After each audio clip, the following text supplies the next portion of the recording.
दोस्तों, भारत का प्राचीन इतिहास बड़ा दिलचस्प रहा है। कई वंशों ने हिंदुस्तान पर कई सालों तक हुकूमत भी की है, जैसे मुगल साम्राज्य, मौर्य साम्राज्य आदि।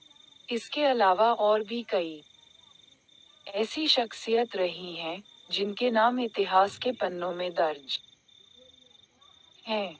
लेकिन हिंदुस्तान पर कई दशकों तक मुगल साम्राज्य का शासन रहा है और इस दौरान न सिर्फ भारत में कई ऐसे मकबरे, किले और इमारतों का निर्माण हुआ, जो आज भी भारत की ऐतिहासिक इमारतों में शुमार हैं, जैसे लाल किला, ताजमहल, आगरा का किला, जामा मस्जिद आदि। दोस्तों, चैनल पर नए हो तो चैनल को सब्सक्राइब करें, लाइक करें। आप भी दोस्तों बादशाह कौन था नहीं जानते हो तो प्यारा सा कमेंट कर देना। इसलिए कई लोग मुगल सल्तनत के बारे में जानने के इच्छुक रहते हैं। इसलिए कई लोग मुगल साम्राज्य का इतिहास और मुगल बादशाहों के बारे में जानने और समझने के लिए बेताब रहते हैं।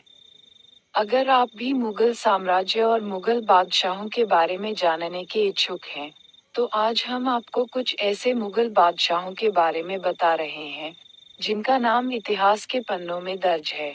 बादशाह हुमायूं। मुगल साम्राज्य का दूसरा सबसे ताकतवर शासक हुमायूं था, जिसका पूरा नाम नसीरुद्दीन हुमायूं था। हालांकि हुमायूं ने अधिक समय तक हिंदुस्तान पर शासन नहीं किया था, लेकिन कहा जाता है कि उनका मुगल साम्राज्य की नींव को मजबूत करने और आगे बढ़ाने में काफी योगदान रहा है। उन्होंने मुगल सल्तनत को विस्तार देने का काम किया था और चौसा का युद्ध, देवरा का युद्ध आदि जैसे युद्ध भी लड़े।